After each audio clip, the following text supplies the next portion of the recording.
সাবেকি বাঙালি সাজ আমাদের প্রত্যেকেরই কিন্তু ভীষণ পছন্দের, তা সেটা রিক্রিয়েট করে দেখাবো আজকে তোমাদের সামনে। পরপর সমস্ত স্ক্রিন প্রেপের জিনিসগুলো দিয়ে চলে যাচ্ছি ডিরেক্ট আমি কালার কারেকশনের পরে ওই প্যালেট থেকেই হালকা করে বেস কালার দিয়ে নিলাম, ভালো করে পাউডার দিয়ে সমস্তটা সেট করে নিয়ে আইব্রো, কন্টোর, ব্লাশ পরপর সমস্তটাই দিয়ে দিলাম। আর দেখতেই পাচ্ছ যে লুকটা আস্তে আস্তে কীরকম হতে চলেছে। হাইলাইটটা লাগিয়ে নিলাম কারণ ওটা কিন্তু একটা ইম্পর্টেন্ট পার্ট।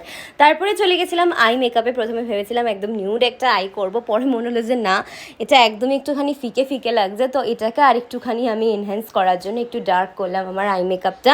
তার সাথে ম্যাচিং করে পরে নিয়েছিলাম আমি লিপস্টিক। দেখতেই পাচ্ছ, আগেই বলেছিলাম যে আগে আই মেকআপটা একরকম রাখবো ভেবেছিলাম, পরে কাজল অ্যাড করে সেটাকে কিন্তু এরকম সুন্দর করেছিলাম। তারপর করে নিয়েছিলাম বান, যেটা আগে হয়তো তোমরা দেখেছো। মাথায় ফুল লাগিয়ে নিয়ে পরে নিয়েছিলাম চুড়ি। দেখতেই পাচ্ছ পুরো একদম রেডি হয়ে এসেছিলাম আমি আস্তে আস্তে। তো তারপরে নাকের, কানের সমস্ত কিছু পরে লেন্সও পরেছিলাম। আর এটা ছিল ফাইনাল লুক। আমাকে কেমন